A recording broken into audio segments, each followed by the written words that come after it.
আসসালামু আলাইকুম। ফুটবল বিশ্বে ব্রাজিল ও আর্জেন্টিনা এই দুই দেশের ভক্ত সমাগম সারা বিশ্বে প্রতিটি দেশে বিপুল পরিমাণ আছে। এই দুই দেশের খেলা হলে দর্শকদের মধ্যে চলে বেশ উত্তেজনা। এবার ব্রাজিল ও আর্জেন্টিনা এই দুই দেশের ফুটবলের বাইরে এক খবর এখন বেশ আলোচনার শিরোনামে। পুরো বিশ্বের মতো যা ফুটবল প্রেমীদেরকে নাড়িয়ে দিয়েছেন। মুসলিম দেশ ফিলিস্তিনির অসহায় মানুষদের পাশে দাঁড়িয়েছেন ব্রাজিল সরকার। অন্যদিকে ইসরায়েলকে সমর্থন করে ফিলিস্তিনিকে জঙ্গি বলে আখ্যা দিয়েছেন আর্জেন্টিনা সরকার। এমন খবর প্রকাশিত হওয়ার পর নেট দুনিয়ায় আর্জেন্টিনা ও ব্রাজিল এই দুই দেশকে নিয়ে এখন নানা আলোচনা হচ্ছে। ইসরায়েলকে ভোট না দিয়ে ফিলিস্তিনের পক্ষে ভোট দিয়ে তাদের পাশে দাঁড়ান ব্রাজিল সরকার। ইসরায়েলকে সন্ত্রাসী আখ্যা দিয়ে তাদের বয়কট করে অসহায় ফিলিস্তিনিদের পাশে দাঁড়িয়েছেন ব্রাজিল সরকার।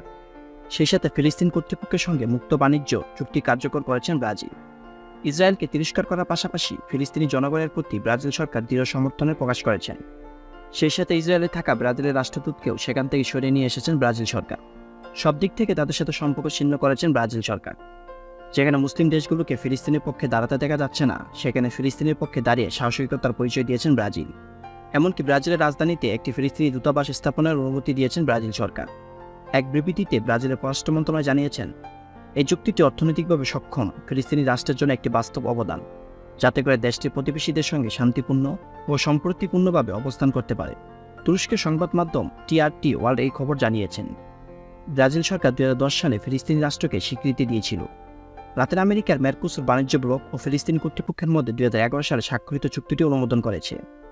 লালবেবিসিলিয়ার ফিলিস্তিনের রাষ্ট্রদূত ইব্রাহিম আল জেবেন ব্রাজিলের সিদ্ধান্তকে সাহসী, সমর্থনমূলক এবং সময়োপযোগী বলে অভিহিত করেছেন।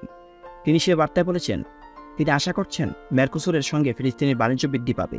বর্তমানে বছরে তা মাত্র $32 মিলিয়ন রয়েছে। ব্রাজিল ফিলিস্তিনের পক্ষে দাঁড়ালেও অন্যদিকে মুসলিম দেশ ফিলিস্তিনিকে সন্ত্রাসী আখ্যা দিয়েছেন এবং ইসরায়েলকে সমর্থন করেছেন আর্জেন্টিনা সরকার। সেই সাথে হামাসের সব সম্পত্তি জব্দ করারও সিদ্ধান্ত নিয়েছেন আর্জেন্টিনা সরকার।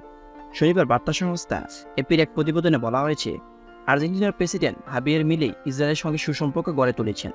সেই সাথে হামাসকে সন্ত্রাসী সংগঠন হিসেবে ঘোষণা করেছেন, যেখানে ইরানের সাথে হামাসের ঘনিষ্ঠ সম্পর্কের কথা উল্লেখ করা হয়েছে।